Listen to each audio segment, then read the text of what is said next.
Hello everyone and welcome to my YouTube channel.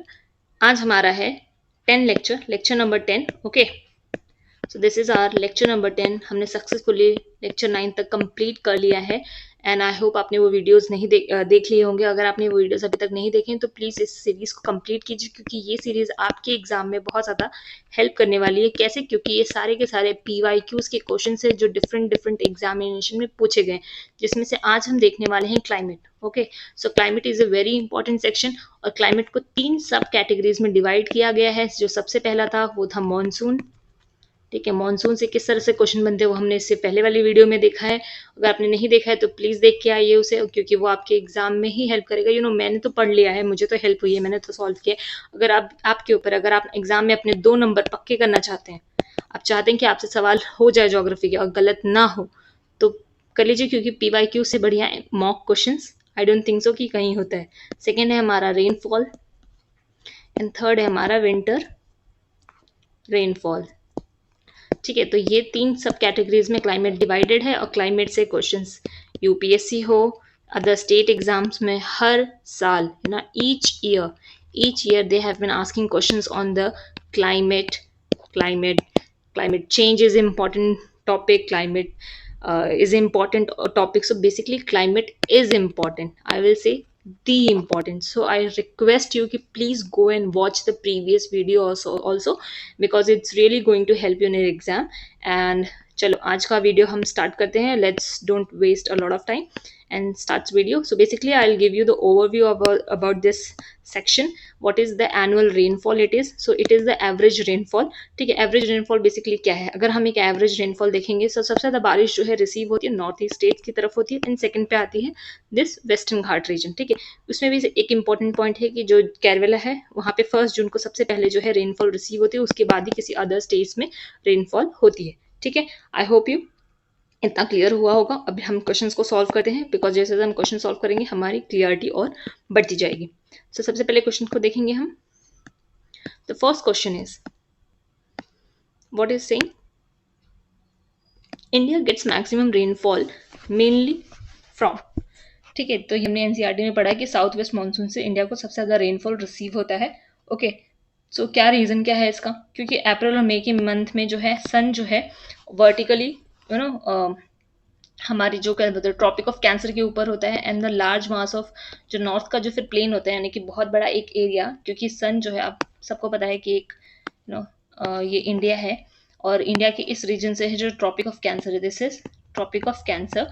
And इसके directly जो है सन है ना, ये यहाँ पे ओवरहेड रहता है, यानी कि इसकी डायरेक्टली शेडो जो है ट्रॉपिक ऑफ कैंसर रहता है। इसका एक नॉर्थ यानी कि बड़ा पोर्शन जो है नॉर्थ का, वो है जो सन के अंदर अंडर होता है। तो जितना ज़्यादा सन डायरेक्टली वर्टिकली हम क्या बोलते हैं सन का शेडो होगा, उतना ही ज़्यादा जो प्लेन्स है वो ज़्यादा इंटेंसली हीटेड होंगी, जिसकी वजह से भी एक रीज़न होता है। जितनी ज़्यादा गर्मी होगी उतनी ज़्यादा हम कह सकते हैं इवेपोरेशन होगा, तो फिर ऊपर जाके हवाएं जो है नीचे से सब गर्म हो जाती हैं। आई होप आपने बेसिक्स किया होगा, तो वही मैं एक शॉर्ट में समझाने की कोशिश करूँ कि जब ज़्यादा गर्मी पड़ती है तो फिर क्या होता है कि जो लैंड है वो ज़्यादा हीट हो जाती है। हीट होकर जो हवाएं हैं जो थोड़ी सी कोल्ड होती है, क्योंकि हवा जितनी कोल्ड होती है वो उतनी ही डेंस होती है, राइट। और जितनी ही क्या कह सकते हैं हम हाईली विल से हीटेड होती हैं, ओके, जितनी ज़्यादा हीटेड होती हैं वो उतनी ही ज़्यादा लाइट होती हैं। तो जैसे ही हवाएं नीचे डायरेक्टली जब सन के यहाँ पे रेस पड़ रही हैं, सन के डायरेक्टली जब रेस पड़ रही हैं इस जगह पर, ओके, तो जो सन की डायरेक्टली रेज हो रही है तो उसकी वजह से ये जो लैंड है वो हीटेड हो रहा है। हीटेड होने की वजह से क्या हो रहा है, हवाएं जो है लाइट होकर वो ऊपर की तरफ मूव हो रही। जब हवाएं ऊपर की तरफ मूव हो रही है तो एक तरह से कंडेंसेशन हो रहा है, फिर यहाँ पे क्लाउड्स बन रही है तो क्लाउड्स जो है फिर धीरे धीरे वही जो है रेनफॉल की लेती है, जिसकी वजह से एक रीजन है वहाँ पे रेनफॉल्स हमें रिसीव होती है आफ्टर समर। ओके, ये एक शॉर्ट में मैंने समझाने की कोशिश की। आई होप आपको समझ में होगा। बेसिकली यही पूरे एक्सप्लेनेशन में है। ये पूरा थ्योरी से अच्छा है कि आप जो है मैं एक ओवर भी समझाने की कोशिश कर रही हूँ। एक आपको मैं सीधा थ्योरी आप जितना पढ़ेंगे उतना आप भूलते जाएंगे, जितना आप अंडरस्टैंडिंग से समझेंगे, आपके कॉन्सेप्ट्स क्लियर होंगे, उतने ही ज़्यादा आपको हेल्प होगी कॉन्सेप्ट्स को रिकॉल करने में। So next question is the state which receive maximum rainfall due to north east monsoon. Obviously this is one of the tricky question, और ये बहुत सारी जगह पे PYQs में और नेक्स्ट अदर स्टेट में रिपीटेड क्वेश्चन हैं। ठीक है, नॉर्थ ईस्ट मानसून, अभी यहाँ पे आसाम दिख रहा है, तो जिन लोगों ने नहीं पढ़ा होगा स्टैटिक वो सबसे पहले आसाम को टिक कर देंगे और आगे बढ़ जाएंगे। पर जिन्होंने NCERTs कवर की होंगी। जिन्होंने ज्योग्राफी के क्या हम स्टैटिक पोर्शन को पढ़ा होगा उन्हें समझ में आएगा कि नहीं, ये आसाम नहीं तमिलनाडु है। क्यों तमिलनाडु है? क्योंकि तमिलनाडु का जो बहुत सारा ये एरिया जो है वो यहाँ से रिसीव नहीं करता, क्योंकि यहाँ पे जो है माउंटेन्स है और ये एरिया जो है शेडेड हो जाता है जहाँ पे बारिश नहीं हो पाती। जब रिट्रीटिंग मानसून हम जिसे कहते हैं, ठीक है, retreating monsoon, otherwise we can say that the northeast monsoon also, retreating monsoon और the northeast monsoon, जब वापस सीजन यानी कि मानसून जब रिटर्न जाता है तो नॉर्थ ईस्ट में जो है, सॉरी तमिलनाडु में जो है बारिश करवा के जाता है। That's why maximum rainfall retreating के मानसून के टाइम पे तमिलनाडु में होता है, ना कि असम में। I hope it is clear. Now moving to the next question. So next question, what it is saying, the which among the following state gets the highest average rainfall, सबसे ज़्यादा बारिश कहाँ पे रिसीव होती है? तो ये स्टैटिस्टिक्स डेटा है। मैं रिक्वेस्ट करूँगी क्योंकि ये यूपीपीसीएस के एग्जाम में पूछा गया है, तो करेंट डेटा जो है यानी कि 2023 अगर डेटा अपडेट हो जाता है, क्योंकि यहाँ पे है नहीं, तो अगर आपको टाइम मिलता है, क्योंकि ये आपका होमवर्क है, ठीक है, हर चीज़ यहाँ से नहीं मिलेगी। अगर आपको एक्स्ट्रा मार्क्स चाहिए तो एक्स्ट्रा काम करना पड़ेगा, तो ये आपका होमवर्क है। आप सर्च करेंगे कि लेटेस्ट डेटा के हिसाब से सबसे ज़्यादा हाईएस्ट रेनफॉल, एवरेज रेनफॉल किस स्टेट में होती है, क्योंकि ये एक बार पूछ लिया गया तो दोबारा से चांसेस है कि इस क्वेश्चन को अगेन पूछा जा सके विद द लेटेस्ट डेटा। और आपको अगर पता चल जाए तो कमेंट सेक्शन में आंसर कर दीजिए, ताकि बाकी स्टूडेंट्स को भी पता चल जाए, और जिसका आंसर करेक्ट होगा मैं उसे हार्ट दे दूंगी, ठीक है। तो बढ़ते हैं नेक्स्ट क्वेश्चन की तरफ। अच्छा ठीक है, तो इसका जो आंसर है वो जैसे कि get the highest average rainfall, तो यहाँ पे जब ये डेटा रिलीज हुई थी तो सिक्किम था, बट करेंट डेटा 2019 के हिसाब से आंध्र प्रदेश है।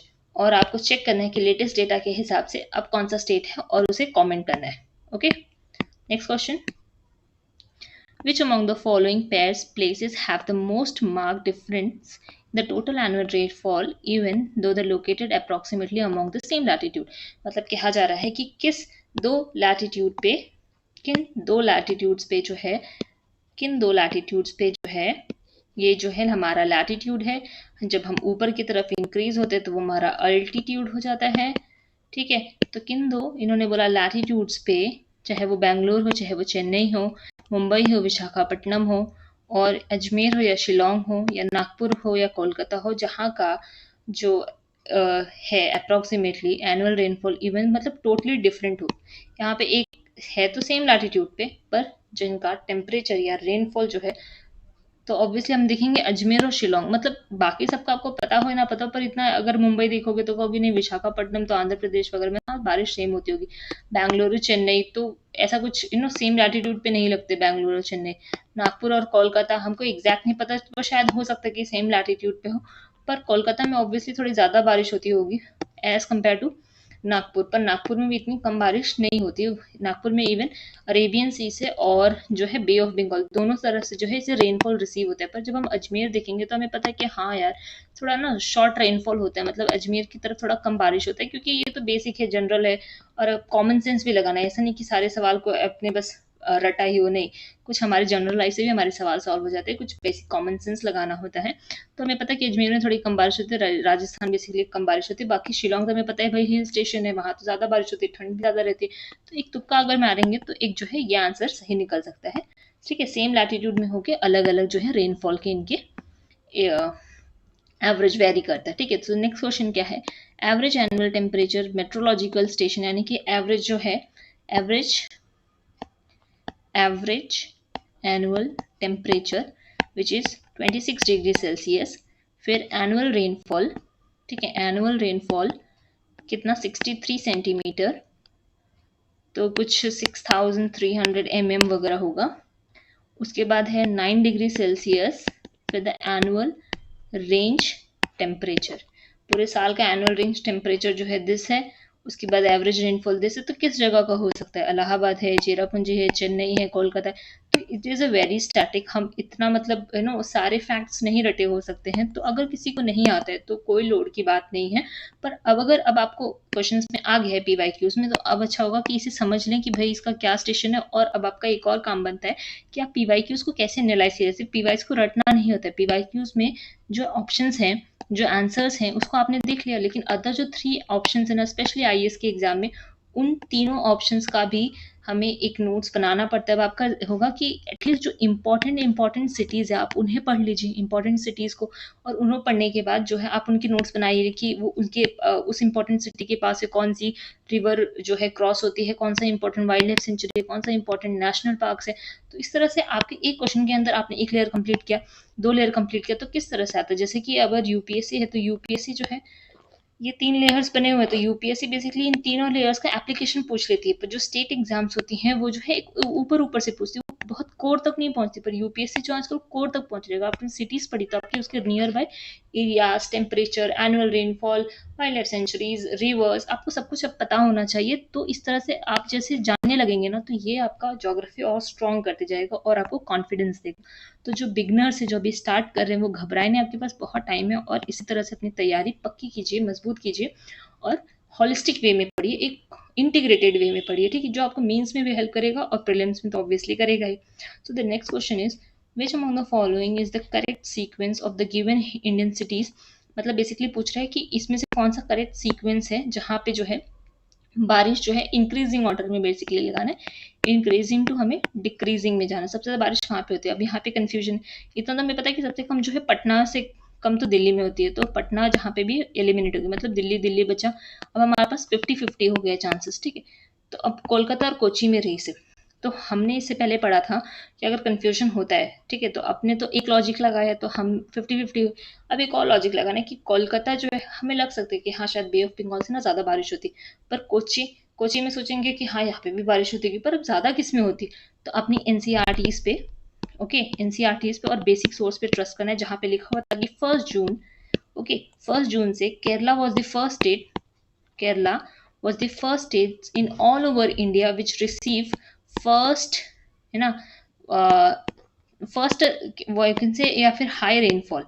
हाई रेनफॉल तो नहीं, but Kerala is the first state which receives rainfall, which receive rainfall, ठीक है। तो इस हिसाब से हम जो है कोची पे पहले जाएंगे कि okay Kerala is the first जहाँ पे सबसे पहले बारिश होती है, तो हो सकता है कि कोची जो है वहाँ पे ज़्यादा बारिश होती है, तो इस हिसाब से फिर सेकंड पे कोलकाता आएगा प्रायोरिटी पे। एनसीईआरटी पे सोर्स करना है, क्योंकि हमें एग्जैक्ट फैक्ट नहीं पता है, पर इसी तरह से गेस वर्क होता है। आपको हर चीज़ पता हो ये ज़रूरी नहीं, पर आपको गेस वर्क लगाना पड़ेगा, स्मार्ट वर्क इसे ही कहते हैं, और नॉलेज का एप्लीकेशन इसे ही कहते हैं, इस तरह से लगाया जाता है।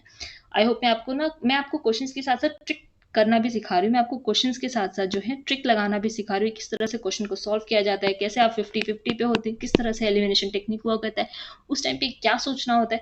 तो ये मेरी जो है ना 4 इयर्स की जो है मेहनत है, जो मैं आपके सामने पूरा ला रही हूँ, क्योंकि मुझे बताने वाला कोई नहीं था, पर मैं आज यहाँ पे बैठी हूँ ताकि आपकी हेल्प कर सकूँ, आपकी मदद कर सकूँ, और जो प्रॉब्लम्स मैंने फेस की और जो चीज़ें मैंने सीख ली हैं वो आपको बेटर वे में समझा सकूँ, ताकि वही सेम गलती आप ना कर सके, ठीक है। जब मैंने शुरुआत की थी तो मैंने पीवाईक्यूज नहीं पढ़े थे ज़्यादा, पर now I know PYQs is important and it is the master की हमें पीवाईक्यूज पूरे हमारे टिप पे होने चाहिए, स्पेशली स्टेट वगैरह एग्जाम्स के तो होने ही चाहिए।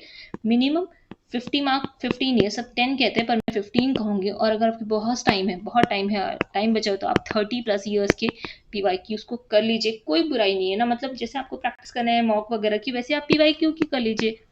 पीवाईक्यू में भी तो क्वेश्चन ही बने हैं, और वो तो प्रीवियस ईयर के हैं, उसी स्टेट के हैं, तो क्या बुरा है, ऐसे तैयारी की जाती है। ओके, चलो फिर नेक्स्ट क्वेश्चन, इसमें हम 10 क्वेश्चन तक कंप्लीट करेंगे, और जो इम्पोर्टेंट है वो हम कवर करेंगे, और बाकी का जो है नेक्स्ट वीडियो में कवर करेंगे। जो इम्पोर्टेंट है, मतलब जो ये सब जो है हमें पता ही है, तो सारा पढ़ने की जरूरत नहीं है, वही सेम चीज़ ही रिपीटेड है।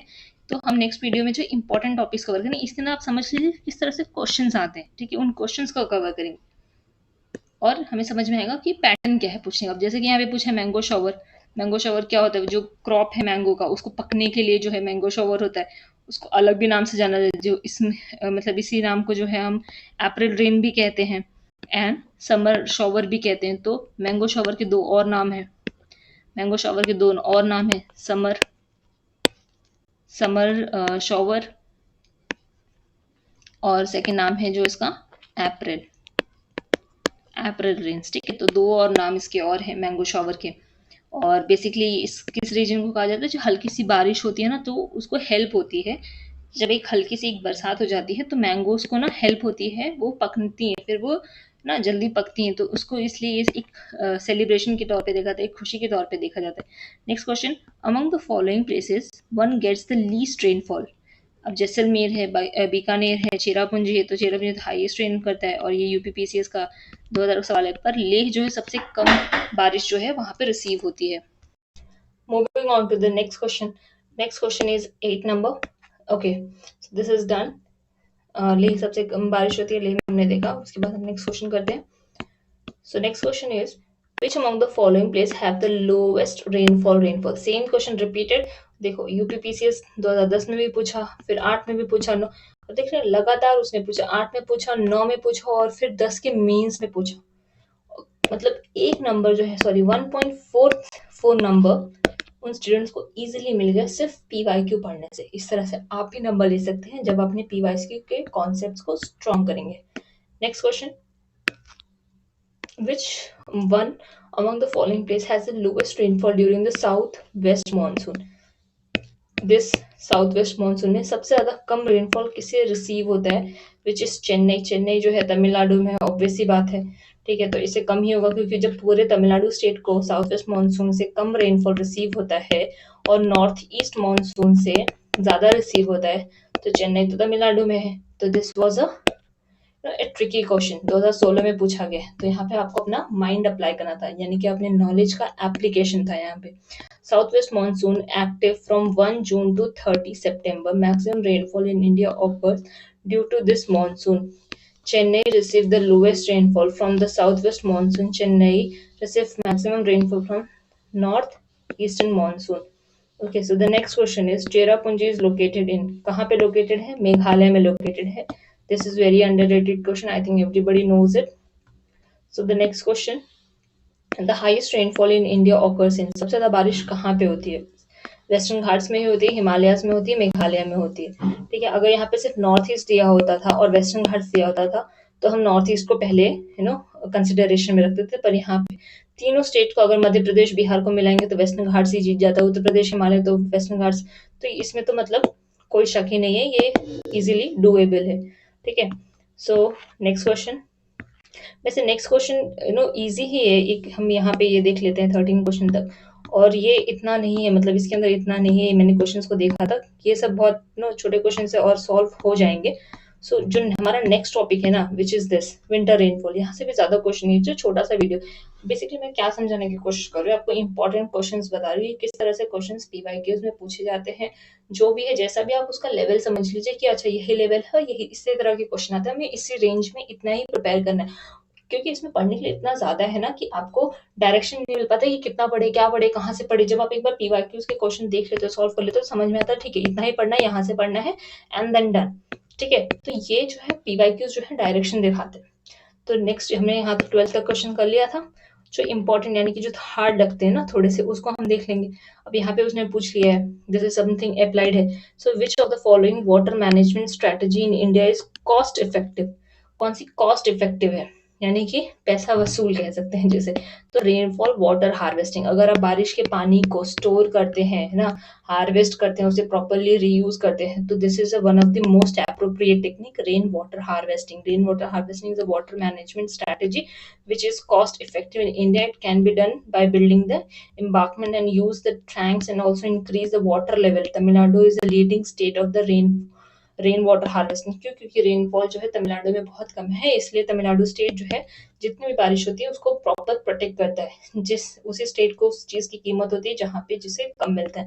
तो ये बाकी स्टेट्स को भी करना चाहिए, क्योंकि रिसेंट हमने एग्जाम्पल देखा था बेंगलुरु का, जहाँ पे पूरी सिटी में जो है वाटर क्राइसिस आ गया था। इवन सीएम के भी वाटर टैंक्स जो है मंगाने पड़ रहे थे, उनके घर भी पानी नहीं आ रहा था। इस तरह की पूरे बेंगलुरु में वाटर क्राइसिस हुई थी। तो इससे हमें लेसन मिलना चाहिए, और आई होप गवर्नमेंट्स को और अदर जितनी लोकल बॉडीज हैं सब अपनी अपनी जगह पे जो है इस बात को कंसिडरेशन में रखेंगे और वाटर हार्वेस्टिंग पे, रेन हार्वेस्टिंग पे, वाटर इंक्रीज करने में ज्यादा फोकस करेंगे। इसी पॉजिटिव नोट्स के साथ आज का वीडियो यहीं पे एंड करती हूँ। मिलते हैं आपसे नेक्स्ट वीडियो में एक इंपॉर्टेंट टॉपिक के साथ। तब तक पढ़ते रहिए और क्वेश्चंस को कम से कम 3 बार आप रिवाइज कर लेंगे ना, 3 टाइम्स 3 टाइम्स अगर आप रिविजन कर लेंगे ना तो मोर देन सफिशिएंट, ठीक है? फिर आपको क्वेश्चंस दिमाग में बैठ जाएँगे। एटलीस्ट एक वीडियो को 3 टाइम्स अगर आप देख लेते हैं, क्वेश्चंस को रिवाइज़ कर लेते हैं, चलते, उठते, बैठते, खाते जब भी देख लीजिए, क्योंकि पीवाईक्यूज़ आपको हर तरह से हेल्प करेंगे, कहीं से भी नुकसान नहीं करने वाले। तो चलो, अगर आपको सेशन अच्छा लगा हो तो प्लीज़ लाइक करना और चैनल को अगर सपोर्ट करना है तो प्लीज़ सब्सक्राइब करना। मिलते हैं आपसे नेक्स्ट वीडियो में, तब तक के लिए लेती हूँ अलविदा।